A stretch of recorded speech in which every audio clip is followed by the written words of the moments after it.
Nós sempre termos uma visão desse ato de adoração de dízimos e ofertas, mas que seja graciosa entre nós, quando nos lembramos do cuidado uns dos outros, das nossas demandas, das dificuldades pelas quais passamos e a sensibilidade que devemos ter uns para com os outros também, para que possamos ser fiéis e honrar o Senhor.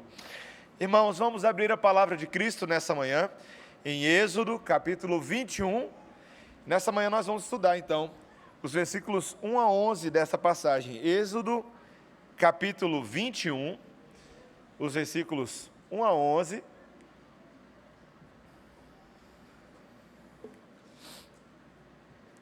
Estamos aí já ali um pouquinho depois da metade do livro de Êxodo. E ainda temos mais um bom bocadinho a aprender de uma seção talvez menos popular do livro de Êxodo, mas não menos importante, muito pelo contrário. Nós vamos começar a ver, a partir deste ponto do livro do Êxodo, vários fundamentos para a vida de Israel no Antigo Testamento e para nós nos nossos dias também. E eu peço que você acompanhe com atenção a leitura a partir do versículo 1, que diz assim: são estes os estatutos que lhes proporás. Se comprares um escravo hebreu, 6 anos servirá, mas ao 7º sairá forro de graça. Se entrou solteiro, sozinho sairá. Se era homem casado, com ele sairá sua mulher. Se o seu senhor lhe der mulher, e ela lhe der à luz filhos e filhas, a mulher e seus filhos serão do seu senhor, e ele sairá sozinho. Porém, se o escravo expressamente disser: eu amo meu senhor, minha mulher e meus filhos, não quero sair forro, então o seu senhor o levará aos juízes e o fará chegar à porta ou à ombreira, e o seu senhor lhe furará a orelha com uma sovela, e ele o servirá para sempre. Se um homem vender sua filha para ser escrava, esta não lhe sairá como saem os escravos. Se ela não o agradar ao seu senhor, que se comprometeu a desposá-la, ele terá de permitir-lhe o resgate. Não poderá vendê-la a um povo estranho, pois será isso deslealdade para com ela. Mas se a casar com seu filho, tratá-la-á como se tratam as filhas. Se ele der ao filho outra mulher, não diminuirá o mantimento da primeira, nem os seus vestidos, nem os seus direitos conjugais. Se não lhe fizer estas 3 coisas, ela sairá sem retribuição, nem pagamento em dinheiro. Essa é a palavra do Senhor. Vamos orar? Senhor, obrigado, porque a Tua palavra aborda todos os assuntos que são essenciais à vida neste mundo, inclusive aqueles que são difíceis. Mas muito obrigado, Senhor, porque a Tua palavra não se esquiva de nos dar orientação, de nos trazer vontade revelada de Deus, de nos dar mandamentos e também princípios que regulam a vida na sociedade. Obrigado, porque o Senhor se importa não só com aqueles que são grandes e projetados, mas com os pequenos, com os marginalizados. Obrigado porque o Senhor, como igreja, nos ensina a pensar no cuidado uns dos outros. Dá-nos uma mente madura para que aquilo que aprendemos nessa manhã seja aplicado em todas as instâncias da vida, para a glória do nosso Deus e para a exaltação do nome de Cristo e salvação de muitos. Em nome de Jesus. Amém. Crianças, vocês podem desenhar nessa manhã uma biblioteca, tá bom? Parecida com essa que a gente tem aqui na igreja, com vários livros. É uma biblioteca de leis, tá? Aquelas crianças que sabem escrever, escrevam assim, leis, ou livros de direito. Papai ajuda você a escrever, tá bom? Então, leis, tá? Irmãos, são estes os estatutos que lhes proporás. Viu aí no versículo 1? Dá uma olhada aí de novo no versículo 1, olha aí. São estes os estatutos que lhes proporás. Já parou para pensar no significado da palavra Torá? Torá, que era usado, obviamente, em referência a esses 5 primeiros livros da Bíblia, o Pentateuco, mas a Torá, ou a palavra lei de Deus, ou a palavra estatutos, essa palavra, quando ela começa a aparecer para a gente na Antiga Aliança, ela vai significar para a gente lei, mandamento, regulação, mas no caso aqui esses estatutos são também precedentes, princípios orientadores que são determinados por decisões de casos. A gente enfrenta isso na sociedade o tempo inteiro. Às vezes você precisa de um precedente jurídico para uma determinada situação. Quantas coisas na sociedade são inusitadas, quantas coisas a gente fica pensando como aplicar a lei numa determinada situação, num crime cometido, numa situação que envolve partilha de bens, numa situação que envolve justiça entre as partes. Então, nós agora, a partir desse momento, meus irmãos, nós teremos essa seção do livro de Êxodo que entra nas leis modelo, a gente chama assim na teologia, ou a gente também chamaria de leis de estatuto, que vão aplicar aqueles 10 mandamentos, o decálogo da lei de Moisés e os seus princípios à sociedade, como decisões que um juiz poderia utilizar para mediar essas disputas específicas entre as pessoas em Israel. Então, meus irmãos, este versículo aqui agora, esse versículo 1 do capítulo 21, ele está inaugurando toda essa nova seção do livro de Êxodo, que estabelece, no fim das contas, as obrigações que um povo deve ter em aliança com Deus e em aliança uns com os outros. São as obrigações pactuais. Então a gente vai ver, por exemplo, dos versículos 1 até lá no capítulo 22, versículo 20, as jurisprudências civis e penais. Nós vamos ver também, depois disso, os imperativos morais que vão além só daqueles dos 10 mandamentos, mas a gente vai ver outras aplicações dos 10 mandamentos. Nós vamos ver as instruções para os períodos sabáticos e celebrações de festivais. Isso vai estar lá no capítulo 23, versículos 10 a 19. Depois nós vamos ver as instruções relativas à ocupação da terra de Canaã. Vai ser dada lá no capítulo 23, versículo 20, até o versículo 33. E talvez você esteja pensando, pastor, qual é a relevância disso para a gente? Quando eu tenho que fazer cursinho, pastor, e tem lá aula de direito, e me pedem para ler a Constituição, eu olho aquele negócio de longe, aquele negócio me olha, eu falo assim, não quero ler não. Para que eu vou ler isso? Meus irmãos, a gente precisa entender algo impressionante que Deus está nos dando aqui. E eu não estou falando aqui só para o pessoal do direito aqui na igreja não, tá? Só para os advogados, para os juristas. Meus irmãos, as leis de Israel, eventualmente, se tornariam um fundamento para todo um sistema de justiça e um sistema ético no mundo inteiro. Você sabia disso? Nós vamos começar a encontrar, por exemplo, coisas que estão escritas aqui, que vão ter seu paralelo no Código de Hammurabi.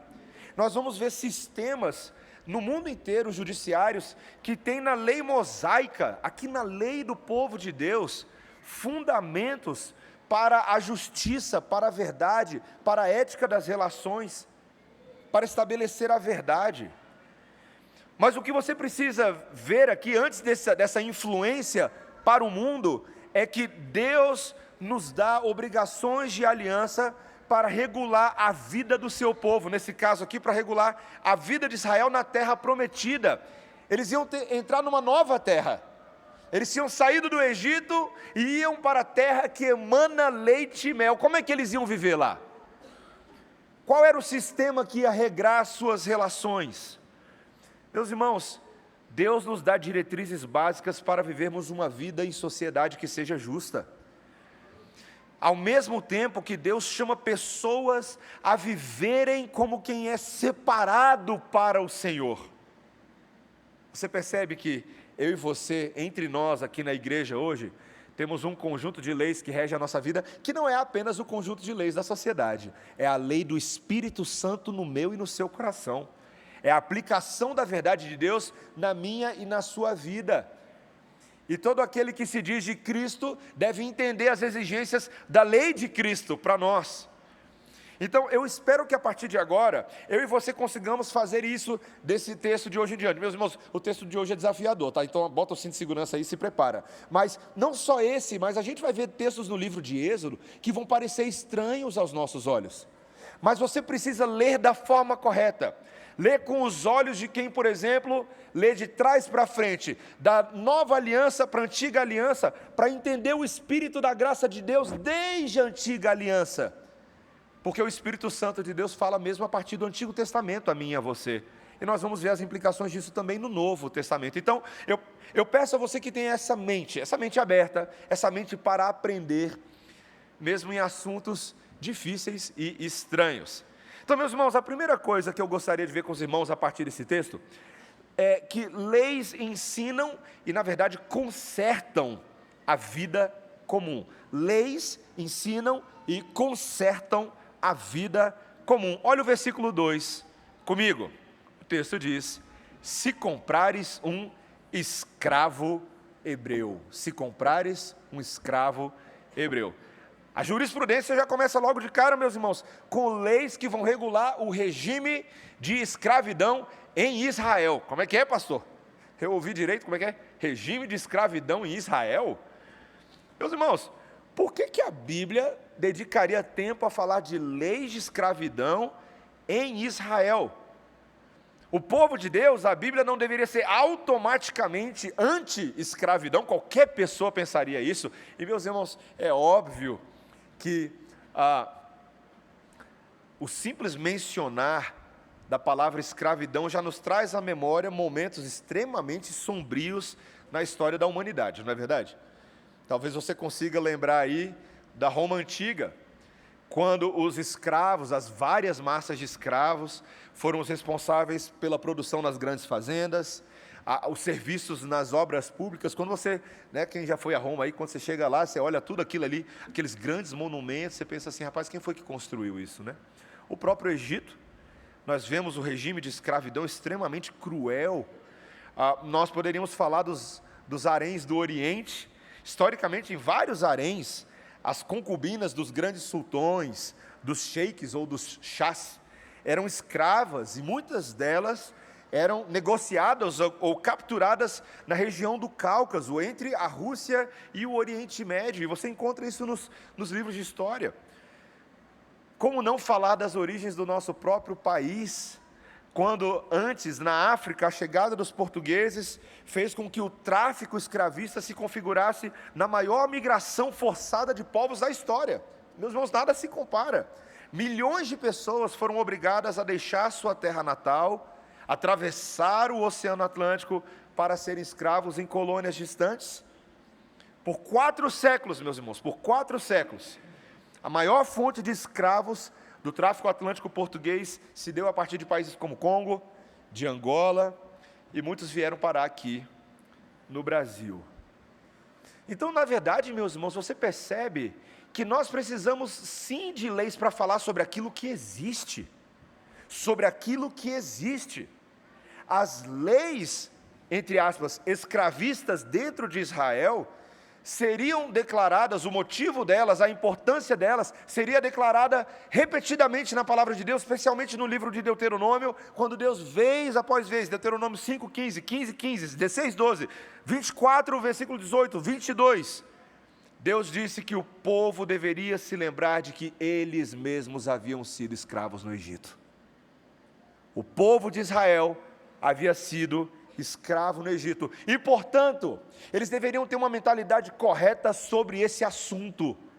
Eles deveriam tratar seus próprios escravos de maneira diferente da maneira como as nações ao redor olhavam para esse assunto e tratavam seus escravos. Israel, o povo de Deus, separado pela aliança do Senhor, deveria ter uma mentalidade única neste assunto.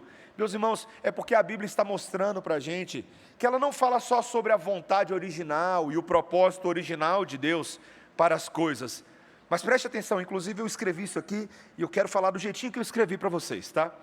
A Bíblia também nos mostra como reparar as relações dentro das estruturas que já foram estabelecidas e adotadas como práticas comuns na sociedade. De novo, a Bíblia nos mostra não só qual é o propósito original de Deus para as coisas, mas a Bíblia nos mostra como reparar as relações já estabelecidas e existentes e que já foram adotadas na sociedade. E eu quero provar isso para você. Quer ver? Deixa eu sair do assunto da escravidão e falar de um outro assunto. Por exemplo, o assunto da poligamia. Nós conhecemos que em várias culturas, meus irmãos, existe a prática de um marido tomar para si mais de uma esposa, às vezes várias esposas.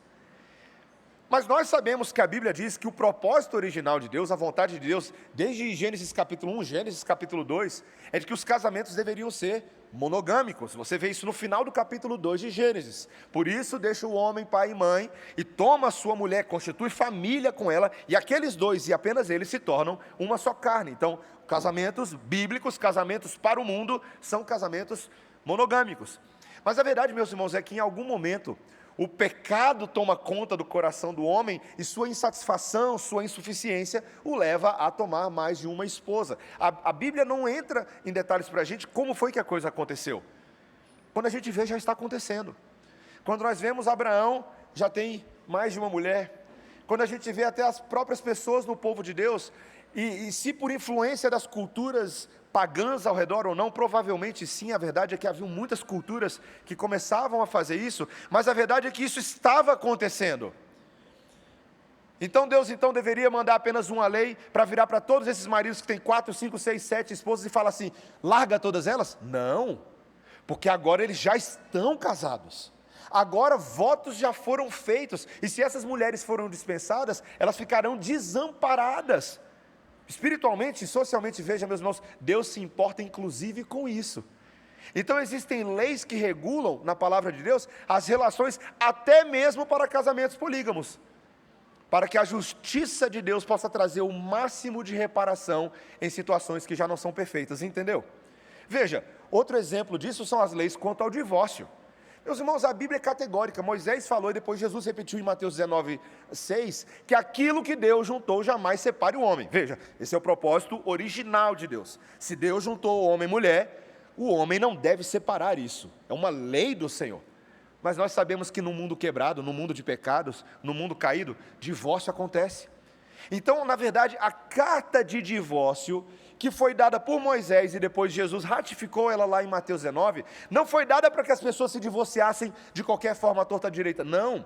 Eram cartas que, na verdade, por um lado, confirmavam a dureza no coração dos homens. Jesus falou isso, essa carta só existe porque o coração de vocês é duro, porque o coração de vocês é não perdoador, não reconciliador. Mas, por outro lado, essa carta também protege as partes ofendidas, principalmente aquelas pessoas que não foram as impetradoras, causadoras do divórcio. Então veja, meus irmãos, que Deus tanto tem lei para dizer que não é para divorciar, quanto leis que diz, em caso disso acontecer, é assim que tem que acontecer, para que Deus seja glorificado, até mesmo em situações imperfeitas. Você percebe, meus irmãos, como a Bíblia ela é boa em todos os sentidos? Como a Bíblia não lida somente com vidas perfeitas, eu e você não temos vidas perfeitas. Nós vivemos numa sociedade quebrada e nossas próprias famílias experimentam isso.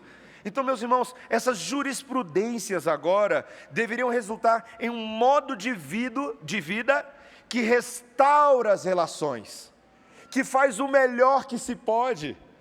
Outro dia eu estava conversando com uma pessoa, ela falando assim, ai pastor, quando é que a gente vai ter uma igreja perfeita? Falei, minha irmã, só se você quiser morrer agora, morre aí para você ver. Aí você vai encontrar lá a igreja perfeita na presença do Senhor. Mas até lá, você pode buscar ser a igreja mais saudável que existe. A igreja mais saudável que existe é aquela que vive continuamente lidando com seus próprios pecados, não é verdade, meus irmãos?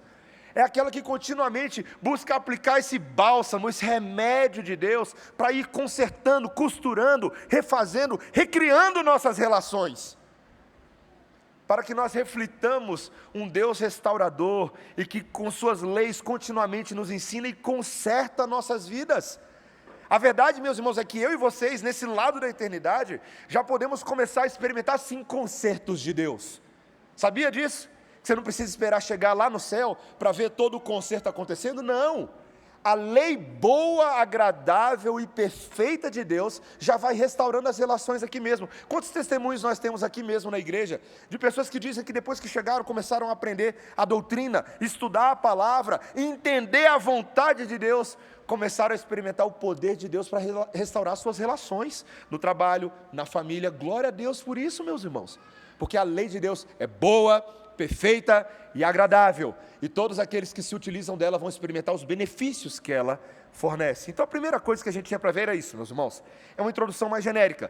Nós temos leis aqui que consertam a nossa vida comum. Então vamos ver especificamente agora no nosso segundo e penúltimo ponto, esse tratamento digno e respeitoso dos escravos que Deus exigiu. Tratamento digno e respeitoso dos escravos.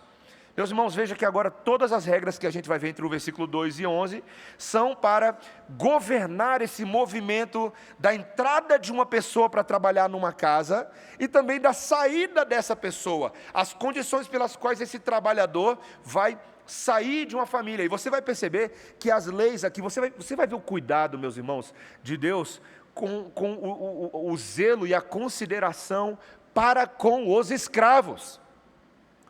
A primeira coisa que a gente vai ver aqui é que essa escravidão em Israel não seria semelhante às outras, porque era um serviço de contrato temporário. Versículo 2, olha aí. Se comprares um escravo hebreu, 6 anos servirá, mas ao 7º sairá forro, de graça. Interessante, não é não, meus irmãos? É um trabalho, é um contrato de apenas 6 anos. E isso aqui não é a primeira vez que a gente vê na Bíblia, né? Porque o ritmo de vida de Israel, lembra lá no 4º mandamento, em Êxodo 20, versículo 8, 6 dias trabalharás e no 7º descansarás, lembra? Era o padrão da semana, a semana você trabalha 6 e descansa no 7º. Então agora você está vendo que nesse contrato de médio prazo de trabalho, também você tem um padrão de 6-1, o cabra trabalha 6, mas no 7º ano ele é liberado. E esse mesmo padrão esse ritmo, meus irmãos, vai ser aplicado a tudo. Por exemplo, a terra, a gente vai ver as leis sobre a terra. Depois de 6 anos de cultivo, a terra deveria ter o seu descanso, o seu sabático.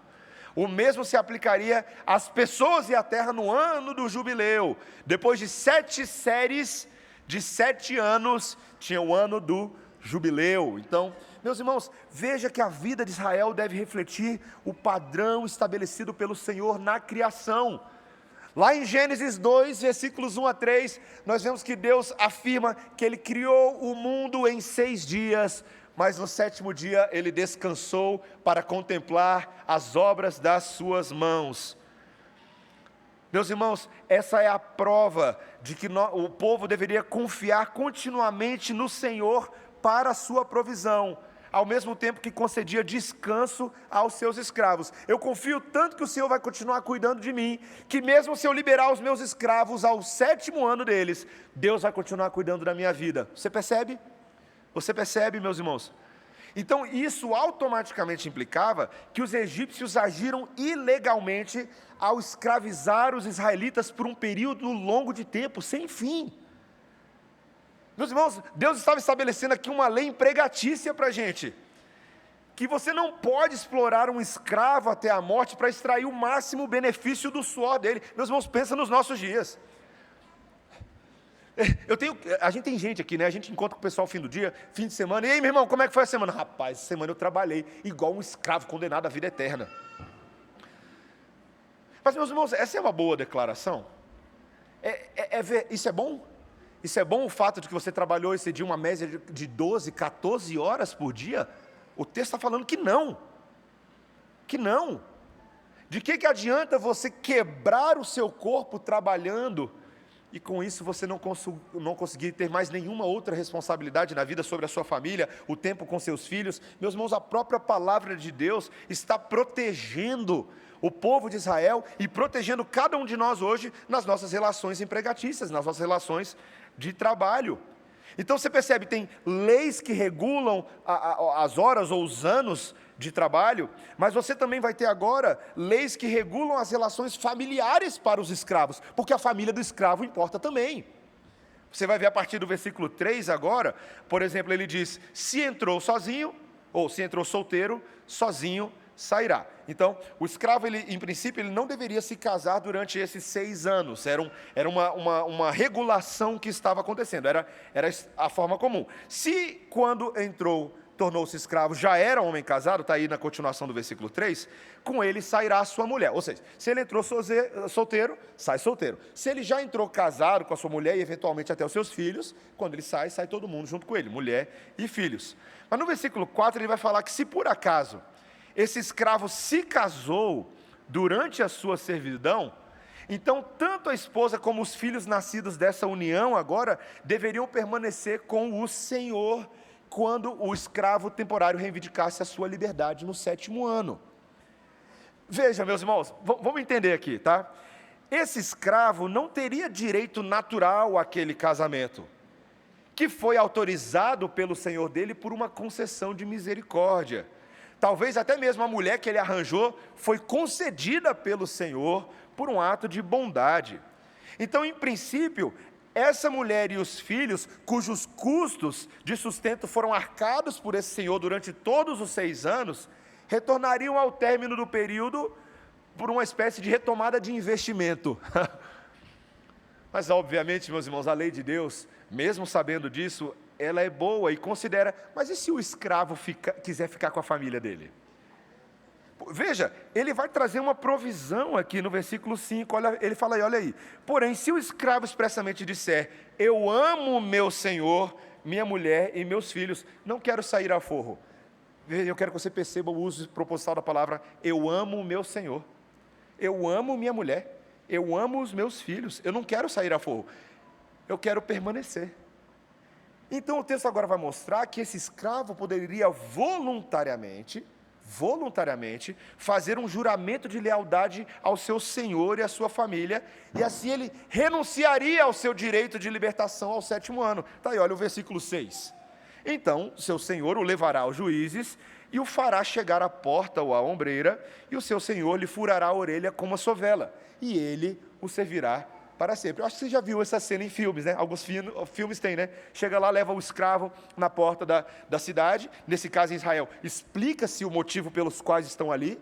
O escravo não foi forçado a chegar ali, ele quer estar ali, então ele literalmente oferece a orelha dele, e ele teria ali então essa marcação, essa sovela, dizendo que ele estava agora voluntariamente preso a essa família. Meus irmãos, isso começa a ajudar a gente a compreender como é que uma pessoa se tornava escravo voluntário. Quem em sã consciência faria uma coisa dessa? Meus irmãos, esse é um motivo familiar. Outro motivo comum pelo qual as pessoas viravam escravas umas das outras, eram por causa de dívidas financeiras impagáveis. Infelizmente, meus irmãos, problema de gestão financeira não é um problema só dos nossos dias, né? Eu passei por uma situação com a minha esposa Débora, ela não sabe que eu vou contar isso, mas ela sabe que a história é tranquila. Quando nós morávamos nos Estados Unidos em 2011, eu era estudante de seminário, meus irmãos. Débora e eu estávamos na condição de estudantes que ganhavam basicamente nada. A gente vivia de mantenedores no Brasil, pessoas que doavam pequenas quantias para nos sustentar na condição de estudante de teologia nos Estados Unidos. Então a gente se maneirava nos custos por lá. E um dia eu e Débora fomos comer num restaurante mexicano por 2 motivos. Era barato e era a comida mais parecida com a comida brasileira que a gente tinha lá, tá? Então tinha arroz, tinha feijão, era gostoso, a gente foi comer um dia. E meus irmãos, certo dia eu chego lá nesse restaurante e a gente come. Quando a gente termina de comer, eu ponho a mão no bolso, tiro a carteira. Quando eu abro a carteira, não tinha dinheiro. Falei, bom, não tem problema, eu tenho meu cartão. Peço para passar o cartão. Sem dinheiro no cartão. Meus irmãos, eu não lembro como isso tinha acontecido, mas depois eu fui descobrir que meu cartão tinha sido clonado, tinham comprado passagem de avião no Brasil, tinham extraído o dinheiro da minha conta. Aí eu fui, então, não, eu tenho meu cartão americano. Então, com o meu cartão americano, eu devo ter um pouquinho de dinheiro. Quando eu vou passar, meus irmãos, eu não tinha saldo suficiente para pagar a conta. E pela primeira vez na vida, meus irmãos, eu vi numa situação de que eu não tinha como pagar, e eu fiquei absolutamente desesperado. E qual é o pensamento de qualquer um numa situação dessa? Eu vou virar escravo e vou lavar os pratos todos da noite aqui agora. Pensei, né? Então, literalmente, veja, eu pensei, não, eu tenho ainda alguma solução. Vou deixar a Débora aqui no restaurante como pagamento. Temporário. Eu vou lá em casa rapidão e vejo se eu tenho dinheiro na carteira ou se eu tenho dinheiro na gaveta. E, meus irmãos, eu fiz exatamente isso, como se nada tivesse acontecido. Como se eu fosse dar um pulinho no carro. A Débora ficou sentada na cadeira, bonitinha. Eu entrei no carro, corri em casa, que não era tão longe. Chegando lá, meus irmãos, abri a gaveta. Eu não tinha dinheiro em casa. Eu não tinha dinheiro. Meus irmãos, começou a bater uma vergonha. Meus irmãos, foi a primeira vez na vida que isso me aconteceu. Eu bati na porta do meu vizinho da frente, meu amigo Danilo, brasileiro. Danilão, tô sem dinheiro, cara. O que aconteceu, Mateus? Cara, meu cartão está bloqueado por algum motivo, não sei o que está acontecendo, cara. Você tem aí $20 para eu pagar uma conta no restaurante mexicano? Claro, cara, foi resolvido. Mas, meus irmãos, o impulso é o impulso agora de que eu vou ter que fazer algo com a minha própria vida para resolver esse assunto. Você começa a perceber que, na verdade, as leis de escravidão eram para ajudar esse escravo a ter uma vida ética, uma vida boa. Meus irmãos, eu quero que você perceba isso quando a gente lê sobre o assunto na Bíblia. O serviço vitalício era uma escolha do escravo, não do Senhor, porque isso seria um ato de salvação da sua vida. Seria para o Senhor essa ideia de contratar um escravo que não tem condições, uma pessoa que não tem condições de sanar as dívidas, um ato de benevolência, uma garantia de que ele teria comida, lugar para dormir, abrigo e alguma renda, e até mesmo talvez uma família. Meus irmãos, a segurança proporcionada por um bom empregador poderia inclusive levar alguns escravos a optar por permanecer nessa situação permanentemente. Você já decidiu ficar num trabalho durante muitos anos, mesmo sabendo que não é o trabalho que paga melhor, mas porque nem só de dinheiro viverá a qualidade de trabalho? Não é verdade? Às vezes você tem um bom chefe, às vezes você tem boas condições, ou se não perfeitas, mas pelo menos razoáveis, você é tratado com dignidade no seu trabalho, você é tratado com respeito. Perceba como essas leis valem não só para o escravo, mas vale para aquele que emprega, para aquele que cuida de funcionários. O reverendo Silvio Biso, muito apropriadamente na oração hoje, orou pelos empresários. Nós temos vários empresários aqui na igreja. Empresários, eu tenho uma pergunta para vocês. A gente sabe que ser empresário é muito difícil no nosso país. Mas a minha pergunta para vocês é: como que vocês cuidam dos empregados de vocês?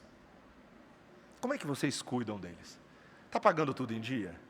Está se esforçando para dar relações razoavelmente salubres de trabalho para o seu funcionário? Veja que as leis estão aqui, meus irmãos, estão aqui. As tratativas devem ser feitas, essa gestão de funcionários, essa gestão de empregados, deve ser feita de tal maneira a glorificar o Senhor. Meus irmãos, a lei é tão boa que ela vai inclusive tratar da situação das mulheres escravas, ao contrário do que se pensava, de que havia um machismo cultural, uma coisa tão grande que a mulher não era bem tratada. Nós vamos ter agora 5 versículos, 7, 8, 9, 10 e 11, para falar da situação das mulheres.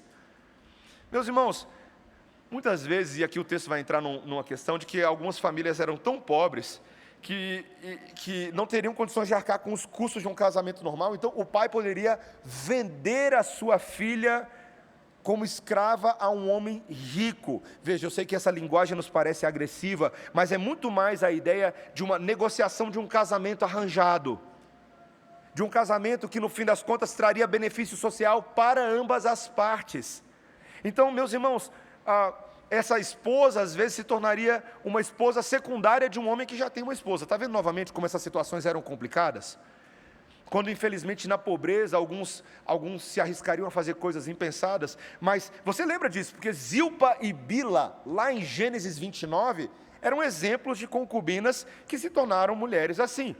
Então, mesmo em situações assim complicadas, a lei tinha boas determinações. Por exemplo, versículo 8, olha aí: se essa mulher não agradasse ao seu senhor, o que o texto diz que deveria acontecer? Se ela não agradar ao seu senhor, que se comprometeu a desposá-la, ele terá de permitir-lhe o resgate. Ele daria oportunidade para que a família tivesse ela de volta, e ele não poderia vendê-la a um povo estranho. Ela não poderia ser vendida a um povo estrangeiro, porque isso seria deslealdade com ela, porque na verdade quem quebrou a palavra, a promessa, foi o Senhor, não foi ela. Olha que interessante. Versículo 9, vai dizer que se ele entregar ela ao filho, tem que tratar ela agora como uma filha. Olha que interessante, meus irmãos. A própria lei de Deus já antecipava que quando a mulher casa com o filho, agora ela é filha. Gente, vamos lembrar disso aqui? A sua nora, viu? Genros e sogras, ou sogros e sogras, perdão. A sua nora é filha dessa família. O seu genro é filho dessa família. Não deve ser tratado de forma alijada, marginalizada, não tem que ser tratado como parte integrante da casa, com o mesmo amor de filho. Versículo 10 vai dizer, por exemplo, que se o Senhor decidisse se casar com outra mulher, essa escrava agora iria reter todos os seus direitos a refeições, a roupas, até mesmo as relações conjugais. E o versículo 11... se ele não fizesse nenhuma dessas 3 coisas por ela, ela seria então, meus irmãos, liberada de graça.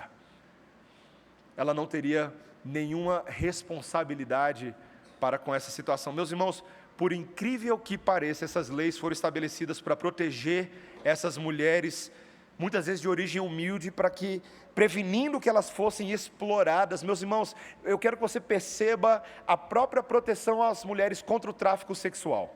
No Nepal agora eu tive a oportunidade de novo de conversar com o pastor Silvio, que é o pastor responsável pelo projeto Meninas dos Olhos de Deus. E ele estava dizendo como ele teve que estudar a legislação para entender a situação dessas meninas que eram sexualmente traficadas no Nepal. O problema não é só o pecado que já está na cara, meus irmãos, mas é porque essas mulheres, essas meninas perdem completamente seus direitos, não há lei que as proteja. Elas são totalmente vulneráveis. E, meus irmãos, então Deus está mostrando que o trabalho cruel, que o trabalho de longo prazo, que mesmo o comércio de pessoas e o tráfico sexual não são permitidos pelo Senhor. A escravidão em Israel não seria uma escravidão mercantil, e sim mais uma escravidão doméstica. Ou seja, o escravo, ele não era uma mercadoria, ele sequer entrava nas leis de posse, de propriedade de Israel. Você pode ver isso no livro de Levítico. Mas ele era mais um braço a mais numa colheita, na pecuária, na mineração, na caça, um guerreiro, um companheiro nas campanhas militares. Meus irmãos, um escravo que fosse fiel ao seu senhor poderia ocupar um cargo de prestígio local. Não era para ser uma condição de humilhação e desrespeito. Mesmo que fosse uma submissão de trabalho, tratava-se de uma situação que muitas vezes era semelhante de outras pessoas livres. Eu conheço alguns irmãos aqui que já me contaram aqui na igreja, que possuem, ou tiveram no passado, não possuem nesse sentido que eu estou falando aqui, mas tiveram empregadas domésticas trabalhando nas suas casas, mas que se tornaram pessoas tão parte da casa, que se tornaram meio membros da família, não é verdade? Eu tive uma moça que trabalhou na minha casa quando eu era criança, e ela virou meio parte da família. Pelo menos para mim e para o Lucas, a gente tratava ela como uma tia, como uma segunda mãe. Algumas chegam ao ponto de viajarem com a família quando a família vai de férias. E não é só para ser babá dos meninos, não. É porque a família faz questão de pagar para que ela também tenha descanso. E as férias dela, às vezes, é até com a própria família. Já parou para pensar nisso? Já parou para pensar nisso? Que o Evangelho seja capaz de nos levar além do que a sociedade diz, além do que a sociedade impõe, para nos mostrar que o amor rege as relações, para que o respeito e a dignidade, meus irmãos, o grande ponto é que esses escravos deveriam ser tratados como seres humanos. Deus estava lembrando Israel que esses escravos haviam sido criados à imagem e semelhança de Deus, e a sua dignidade estava no fato de serem criaturas de Deus, feitos por Deus. Então eu quero perguntar isso para a gente, porque é para a gente. Como é que você conversa com a menina que trabalha na sua casa? Com a faxineira, com a diarista? Com o cabrinho que está lá na portaria, o vigia do seu carro? Como é que você conversa com ele? Você dá bom dia? Você dá boa noite? Você pergunta sobre a família dele? Quando tem o caixinha de Natal no final do ano, sabe, o condomínio não faz o caixinha de Natal?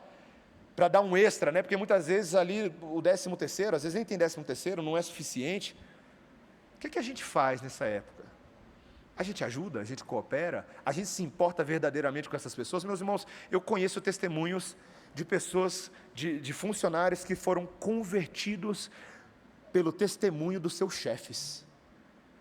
Conversões de pessoas pela maneira como foram tratadas, cuidadas, acolhidas, quando passaram por doenças, gente que vira para ele e fala assim, eu tô orando por você. Nossa, eu nem sabia que minha síndica orava por mim. Porque a síndica é irmã em Cristo, e ela trata com amor essa pessoa que é um funcionário do condomínio. Meus irmãos, isso é muito importante para a gente. E não se aplica aquilo que eu e você talvez pensaríamos como empregos de menor projeção, mas a toda e qualquer relação de trabalho. Outro dia uma pessoa estava contando aqui para mim, que começou a fazer ali uma reunião de oração no seu ambiente de trabalho, aqui em Brasília. e vários funcionários, ele era um dos chefes ali, vários funcionários começaram a participar, gente até que não era cristã, mas queria participar da reunião de oração. Eles conseguiram um auditório ali na parte de baixo da CGU, uma vez me convidaram para falar lá, e eu achei muito interessante, eu achei bem cheia a reunião. Mas ela falou que de repente começaram a aparecer, não os funcionários, só os subalternos abaixo dela, mas começaram a aparecer os chefes acima dela. De repente apareceu um dia um ministro, de repente apareceu outro dia um deputado. Pessoas começaram a ir na reunião de oração que ela estava fazendo no trabalho. Porque todos, absolutamente todos, dentro da sua dignidade, devem ter oportunidade para receber as boas novas, para receber uma oração, para receber um trato respeitoso, que muitas vezes eles não vão ter aí fora. Porque o mundo só quer tratar com respeito e dignidade quando as câmeras estão olhando, não é verdade? Quando tem celular apontado, todo mundo é santo. Mas já vimos coisas absurdas, meus irmãos. Infelizmente, a gente já viu crentes tratando outras pessoas e até mesmo outros crentes de formas reprováveis e abomináveis. Vamos falar um pouco da nossa vida de igreja? Como é que você trata as pessoas que estão debaixo de você? Talvez você é o coordenador de um grupo familiar, talvez você é um líder da área de comunicação, talvez você trabalha ali no serviço das crianças, talvez você é líder de alguma área e você tem uma equipe de trabalho. Como que você cuida dessas pessoas? Você trata elas com amor, você trata elas com carinho. Queridos, isso se aplica a nós, líderes também, oficiais da igreja, nós presbíteros, nós diáconos e pastores. Que o Senhor nos ajude a termos um linguajar, um cuidado respeitoso e de dignidade para com todas as pessoas da igreja. Porque de fato, meus irmãos, seres humanos são seres humanos feitos à imagem e semelhança de Deus. E nós devemos carregar isso para dentro. Porque por fim, meus irmãos, eu termino o meu sermão com esse último ponto. É porque no fim das contas, nós, eu e você, somos escravos de Cristo e escravos uns dos outros. Meus irmãos, é óbvio que ao ler essa sessão, eu e vocês ainda ficamos incomodados, porque a palavra escravidão sempre tem uma conotação negativa. E a pergunta que do Antigo para o Novo Testamento a gente está tentando responder é se há qualquer uso positivo desse conceito, se há qualquer uso positivo dessa noção. E eu diria que sim, meus irmãos. Eu diria que de uma maneira que a sociedade às vezes não entende, nós devemos redimir o conceito de escravidão a partir da perspectiva do que a Bíblia diz que uma escravidão a Deus deve ser. Veja, o problema de Israel, e nós sabemos disso, meus irmãos, é que o povo de Deus era escravo não somente de Faraó, mas o povo de Deus era escravo dos seus próprios desejos. A maior escravidão que existe é a escravidão de Adão, que caiu num estado de miséria e transgressão, num poço de lama tão profundo do qual ele não poderia sair com as suas próprias mãos. É a escravidão do pecado, com a qual eu e você lidamos constantemente. Mas, meus irmãos, é interessante que a obra do Messias, que é antecipada nas Escrituras, é de um Deus que, sendo Deus, não usurpou o ser igual a Deus, antes a si mesmo se humilhou e assumiu a forma de, qual é a palavra? Servo. A palavra servo no Novo Testamento é a mesma palavra para escravo. Tanto que você tem alguns termos no grego, mas esses termos são usados de forma intercambiável. Todos eles, o regime de servidão que nós vemos no Novo Testamento é muito parecido com o regime de escravidão.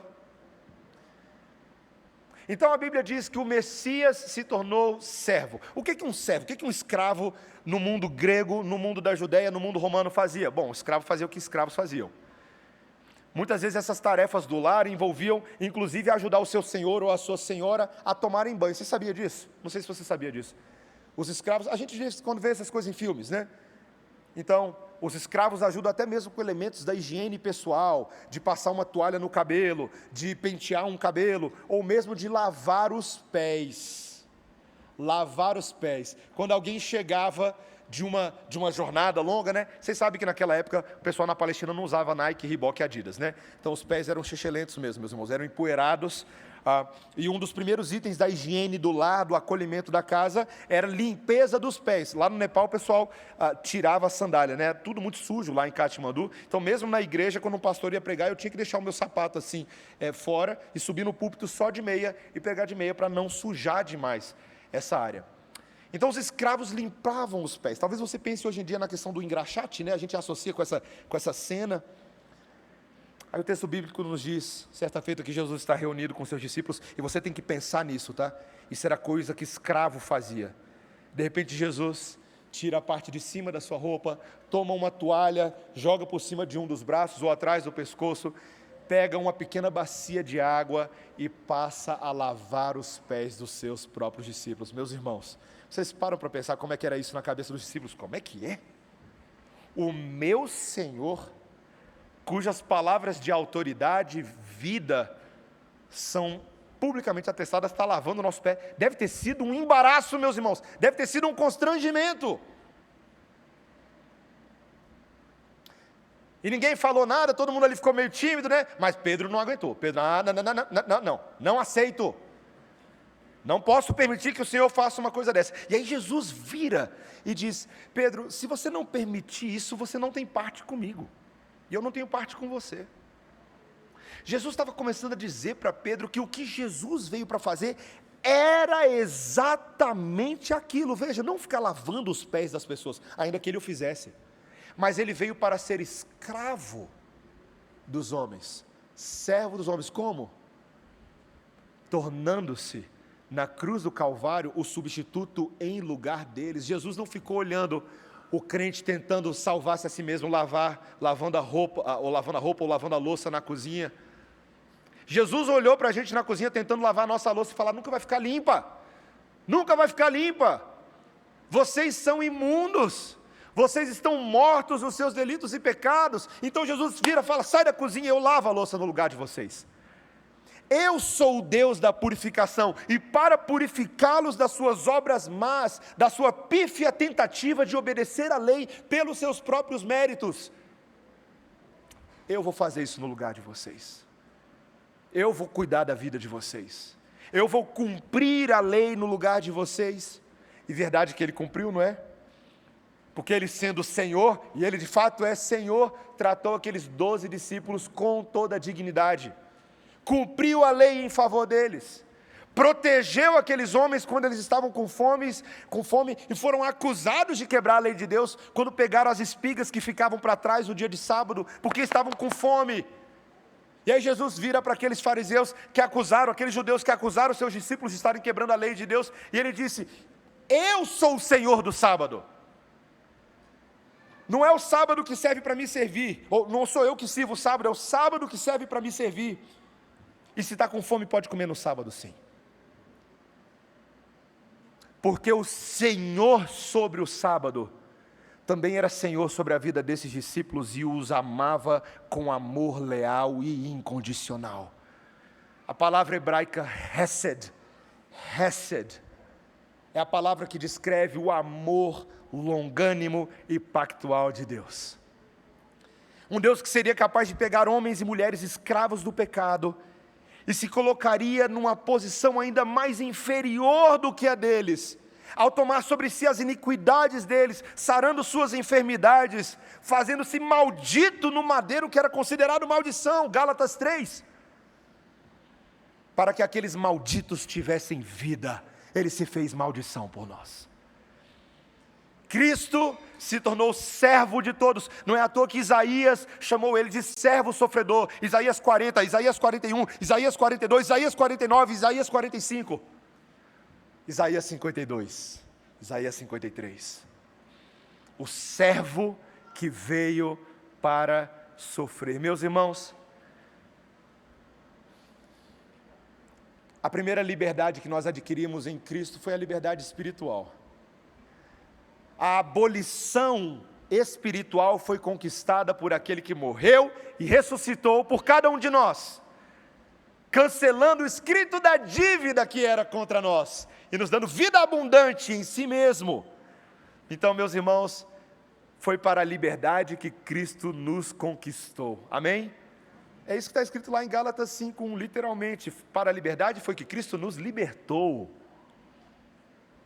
E agora todos aqueles que em Cristo já usufruem dessa liberdade espiritual, devem tratar uns aos outros numa comunidade eclesial de libertos. Meus irmãos, esse conceito espiritual é a ampliação da dignidade humana do Antigo Testamento, em forma agora de uma dignidade espiritual, que foi refeita em Cristo, uma nova imagem, uma nova liberdade. Gálatas 3:28 vai dizer, Dessarte, pensando nessa dimensão, não pode haver judeu, nem grego, nem escravo, nem liberto, nem homem, nem mulher, porque todos vós sois um em Cristo Jesus. Nossas funções sociais são menores do que a irmandade que nós temos em Cristo Jesus. Nós somos um naquele que nos libertou. E esse é o ponto de partida de todas as relações. 1 Coríntios 12:13, pois em um só Espírito todos nós fomos batizados em um corpo, quer judeus, quer gregos, quer escravos, quer livres, e a todos nós foi dado beber de um só Espírito. Eu gosto muito desse linguajar do Novo Testamento. Claro, né? Quando você pensa, nos foi dado de beber de um só Espírito, você pensa todo mundo num bebedouro só, né? Com a boquinha aberta, né? Sabe o bebedouro ali? Todo mundo junto, né? Você já viu aquela cena de vários animais se alimentando de um mesmo coxo, né? O alimento é colocado e todo mundo bota a boquinha lá. Nós todos temos acesso à mesma água, ninguém aqui tem menos. Ninguém aqui tem menos. Cristo é tudo em todos. Colossenses 3:11. Então, meus irmãos, veja que agora o Novo Testamento não só reafirma a dignidade no trato com escravos do Antigo Testamento, mas ele inclusive vai além. Ele vai além, ele vai usar agora que se o nosso Senhor Celestial nos trata com dignidade, nós devemos tratar com dignidade uns aos outros. Efésios 6:9, e vós, senhores, de igual modo procedei para com eles, deixando de lado as ameaças, sabendo que o Senhor, tanto deles como vosso, está nos céus, e para com ele não há acepção de pessoas. Por que você tem que cuidar bem, né? Você pensando, vamos supor que você é chefe, você é senhor, por que você tem que cuidar bem do pessoal que está embaixo de você? Porque você tem outro senhor aqui em cima, e ele está te olhando agora. Não só está te olhando, mas ele não faz acepção de pessoa com base nas suas falhas, porque você é um chefe ridículo às vezes, você é um chefe fraco, mas Deus não conta isso contra você. Ele cobre sua fraqueza com misericórdia, perdoa os seus pecados e te dá uma nova oportunidade para ser um chefe melhor amanhã, não é verdade? Você não perde o seu emprego como chefe só porque você cometeu uma ou duas falhas, mas às vezes a gente trata o que está abaixo de nós com muito maior severidade, com ameaças, né? Vou trazer para o conceito da família pais. Às vezes a gente se acostuma a viver de ameaça em ameaça com os nossos filhos. Alguns alegam que o ambiente de casa às vezes fica um ambiente de ameaças, né? O tom fica duro, a ponto de os filhos, de vez em quando, olharem para o papai e para a mamãe e falar assim: papai e mamãe, pega leve. Por causa que eles falaram, a gente é só criança.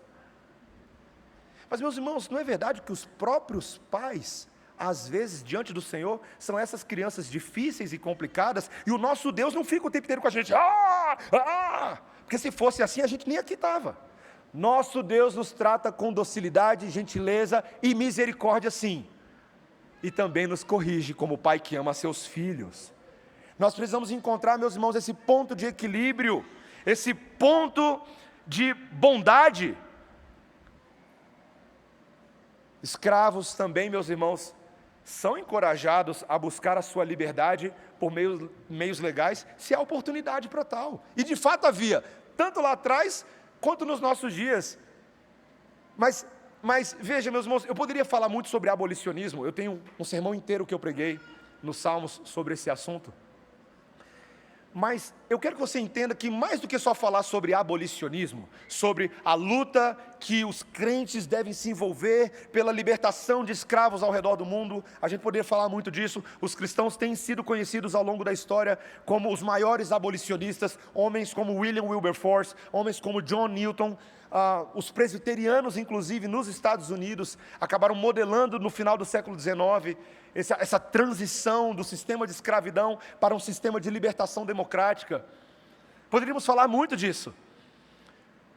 Mas Paulo tem um conceito mais profundo do que a mera abolição social da escravidão. Eu peço a você que, aqui no final desse sermão, abra comigo ali em 1 Coríntios capítulo 7. 1 Coríntios capítulo 7, versículo 21, nós lemos hoje, no culto, 1 Coríntios 7, 17 a 24. Eu quero que você veja a doutrina da vocação em Cristo, a partir do versículo 21. É um princípio que vale sempre, não importa qual é o emprego que eu tenha, ou qual a vocação que eu tenha. 1 Coríntios 7, 21 diz assim: foste chamado, e aqui é o chamado, foste chamado por Deus, você foi salvo, foste chamado sendo escravo, não te preocupes com isso, mas se ainda podes tornar-te livre, aproveita a oportunidade. Por quê? Olha só o versículo 22. Porque o que foi chamado no Senhor, sendo escravo, é liberto do Senhor. Semelhantemente, o que foi chamado sendo livre, é escravo de Cristo. Meus irmãos, só esse versículo 22 dava um sermão inteiro, só ele. A brincadeira do apóstolo Paulo aqui é fantástica. Se você, quando foi chamado no Senhor, quando você foi salvo, você foi chamado sendo escravo nesse mundo, no Senhor, lembre-se, você é liberto. Deus te salvou para a liberdade dos seus pecados. Mas lembre-se também que se você foi chamado no Senhor sendo livre neste mundo, um homem livre, no Senhor você é escravo dele. Porque quando Cristo te salvou, Ele te libertou das trevas para agora você ser escravo da luz. Essa é a nossa liberdade, é sermos escravos de Cristo, com as algemas de Cristo, e falar: Senhor, a minha vida é tua, eu sou teu escravo, e não há nada pejorativo em falar isso. Há uma glória embutida, há uma alegria. Quer chefe melhor do que esse, meu irmão, minha irmã? Você quer relação de trabalho melhor do que essa? Ser escravo de Cristo é a honra daqueles que experimentaram o perdão dos pecados eternamente. E isso muda tudo na forma como a gente lida uns com os outros. Meus irmãos, isso muda tudo, tudo. A ponto do apóstolo Paulo em 1 Coríntios capítulo 9, versículos 19 a 23, ele dizer, veja, Paulo era cidadão romano, um homem que tinha sua mente cativa a Deus, como apóstolo, como servo de Cristo. Várias vezes os apóstolos abriam suas epístolas falando: Paulo, servo de Cristo, lembra? Pedro, servo de Deus, está lá em Gálatas, Romanos, está lá em 1 Pedro, você vai achar isso, Colossenses. Eles se chamavam de escravos, logo no início da carta. Servos. Aí ele vira e fala assim em 1 Coríntios 9, 19, porque eu, sendo livre de todos, fiz-me escravo de todos, a fim de ganhar o maior número possível. Para com os judeus eu agi como um judeu, aqueles da circuncisão, para com os gentios como aqueles que estão sem lei. Meus irmãos, não é que Paulo estava negociando a fé, não. O que ele disse em 1 Coríntios 9, 23 é: tudo faço por causa do Evangelho, com o fim de me tornar cooperador com o Evangelho. Viu aí? Que legal!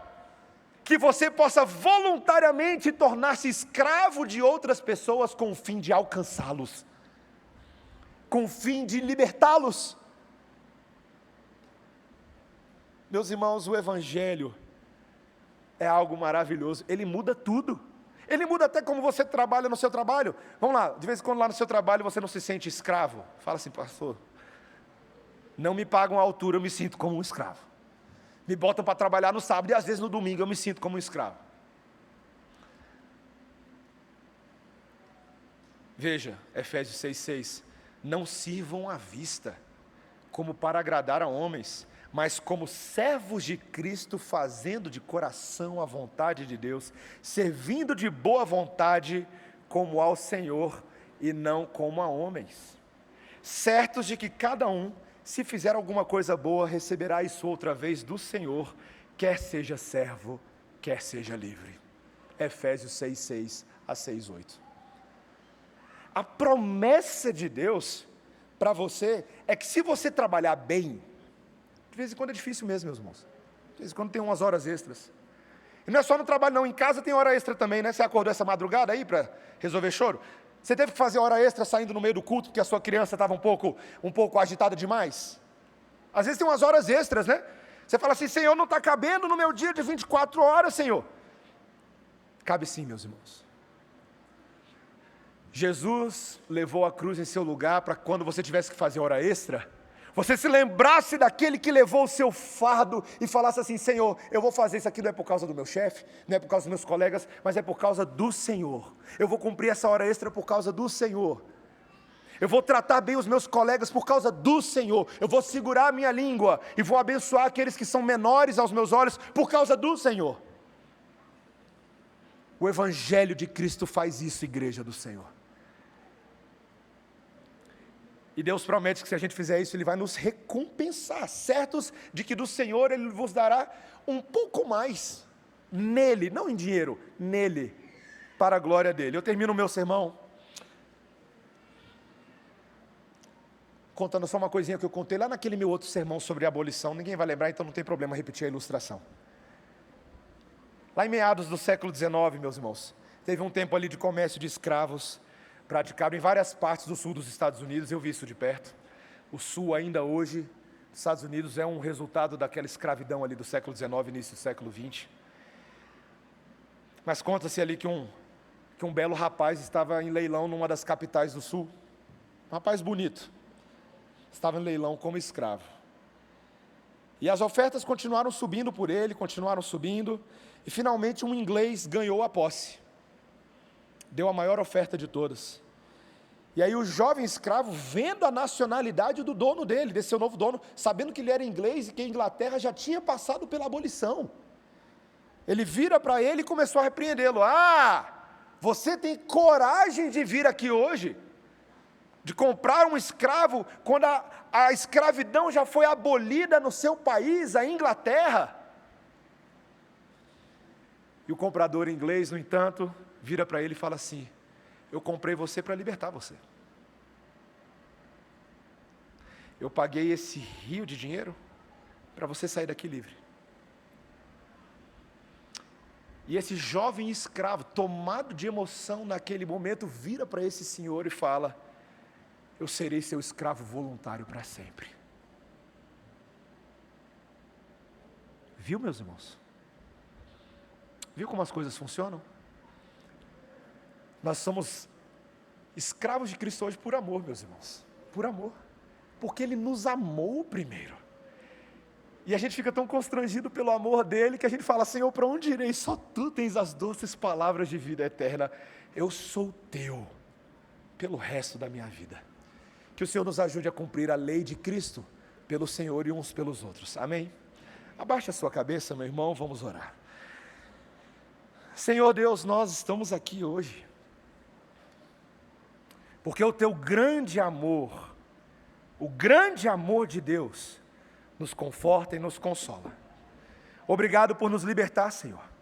Obrigado por mudar as nossas vidas, por nos dar vida quando estávamos mortos em nossos delitos e pecados. Nós éramos escravos da morte, escravos de Faraó, não havia esperança para nós. Mas o Senhor se tornou para nós o único Senhor que vale a pena ser servido. Nesse mundo há tantos senhores que tentam nos escravizar, o dinheiro, as posses, a reputação, a sedução da intimidade sexual, o comércio, todas essas coisas tentam nos escravizar, mas Senhor, foi para a liberdade que o Senhor nos comprou. E essa liberdade nos leva agora voluntariamente a falarmos, Senhor, a nossa carta pertence ao Senhor. Mais importa agradar a Deus do que aos homens, queremos viver vidas consagradas para Ti, Senhor. Então ajuda-nos a obedecer a Ti segundo a carne nesse momento, com temor e tremor na sinceridade do nosso coração, como a Cristo o Senhor. Pois de fato Ele é Senhor, sobre céus e terra, o Senhor dos exércitos.